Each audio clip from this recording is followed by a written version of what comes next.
ಲೋಕಸಭೆಯ ಕಲಾಪ ಆರಂಭವಾಗ್ತಾ ಇದ್ದಂತೆ ಗದ್ದಲ ಕೋಲಾಹಲ ಮೂರನೇ ದಿನವೂ ಕೂಡ ವಿಪಕ್ಷಗಳಿಂದ ಅಡ್ಡಿ. ಮಧ್ಯಾಹ್ನ 12ಕ್ಕೆ ಕಲಾಪವನ್ನು ಮುಂದೂಡಿಕೆ ಮಾಡಿದ್ದಾರೆ ಸ್ಪೀಕರ್. ಲೋಕಸಭೆಯ ಕಲಾಪ ಆರಂಭವಾಗ್ತಾ ಇದ್ದಂತೆ ವಿಪಕ್ಷಗಳು ಸದನದ ಬಾವಿಗಿಳಿದು ದೊಡ್ಡ ಮಟ್ಟದ ಹೋರಾಟಕ್ಕೆ ಮುಂದಾದರು. ಗದ್ದಲ ಎಬ್ಬಿಸಿದರು.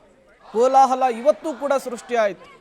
ತತ್ಕ್ಷಣಕ್ಕೆ ಸ್ಪೀಕರ್ 12 ಗಂಟೆಗೆ ಅಧಿವೇಶನವನ್ನು ಮುಂದೂಡಿದ್ದಾರೆ. ಡೀಟೇಲ್ಸ್ ಅನ್ನು ಕೊಡೋದಕ್ಕೆ ದೆಹಲಿ ಪ್ರತಿನಿಧಿ ಶಬೀರ್ ಸಂಪರ್ಕದಲ್ಲಿ ಜಾಯಿನ್ ಆಗಿದ್ದಾರೆ. ಶಬೀರ್, ಅಧಿವೇಶನದ ಒಳಗಡೆನೂ ಹೋರಾಟ, ಅಧಿವೇಶನದ ಹೊರಗಡೆನೂ ಕೂಡ ಹೋರಾಟ. ದೆಹಲಿಯಲ್ಲಿ ನೀಟ್ ದಂಗಲ್ ಕ್ಷಣದಿಂದ ಕ್ಷಣಕ್ಕೆ ಜಾಸ್ತಿ ಆಗ್ತಾ ಇದೆ. ಹೇಗೆ ಸಾಗ್ತಾ ಇದೆ ಹೋರಾಟ?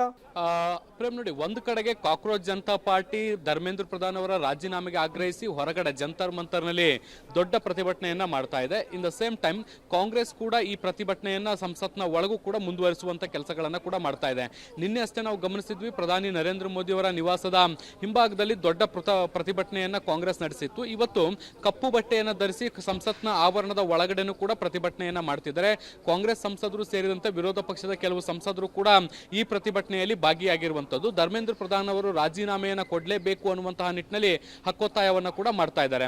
ಇದರ ಜೊತೆಗೆ ಇವತ್ತು ಮೂರನೇ ದಿನದ ಸಂಸತ್ ಕಲಾಪಗಳು ಕೂಡ ಆರಂಭ ಆಗಬೇಕಾಗಿತ್ತು. ಆದರೆ ಕಲಾಪ ಆರಂಭ ಆಗ್ತಾ ಇದ್ದಂತೆ ವಿರೋಧ ಪಕ್ಷಗಳು ನೀಟ್ ಪ್ರಶ್ನೆ ಪತ್ರಿಕೆ ಸೋರಿಕೆ ವಿಚಾರಕ್ಕೆ ಸಂಬಂಧಪಟ್ಟಂತೆ ಚರ್ಚೆಗಳಾಗಬೇಕು, ಮತ್ತೆ ಧರ್ಮೇಂದ್ರ ಪ್ರಧಾನ್ ಅವರು ರಾಜೀನಾಮೆಯನ್ನು ಕೊಡಬೇಕು ಅನ್ನುವಂತಹ ನಿಟ್ಟಿನಲ್ಲಿ ಪ್ರತಿಭಟನೆಗಳನ್ನು ಸಂಸತ್ನ ಒಳಗೂ ಕೂಡ ಶುರು ಮಾಡಿದಂತ ಹಿನ್ನೆಲೆಯಲ್ಲಿ ಅನಿವಾರ್ಯವಾಗಿ 12 ಗಂಟೆ ತನಕ ಅಧಿವೇಶನವನ್ನು ಮುಂದೂಡಬೇಕಾದಂತಹ ಸನ್ನಿವೇಶಗಳು ನಿರ್ಮಾಣ ಆಯಿತು. ಸೊ ಈಗ ಒಂದು ಕಡೆಗೆ ಸಂಸತ್ ಅಧಿವೇಶನ ಮುಂದೂಡಿಕೆ ಆಗಿದೆ, ಮತ್ತೆ ಉಳಿದಂತ ಬಾಕಿ ಸಂಸದರೆಲ್ಲರೂ ಕೂಡ ಹೊರಗಡೆ ಬಂದು ಈಗ ಪ್ರತಿಭಟನೆಯಲ್ಲಿ ಭಾಗಿಯಾಗಿರುವಂತದ್ದು. ಕಪ್ಪು ಬಟ್ಟೆಯನ್ನು ಧರಿಸುವ ಮೂಲಕ ಸಾಂಕೇತಿಕವಾಗಿ ಕೇಂದ್ರ ಸರ್ಕಾರದ ವಿರುದ್ಧ ತಮ್ಮ ವಿರೋಧವನ್ನು ದಾಖಲಿಸುವಂತ ಕೆಲಸಗಳನ್ನು ಕೂಡ ಈಗ ವಿರೋಧ ಪಕ್ಷಗಳು ಮಾಡ್ತಾ ಇದ್ದಾವೆ.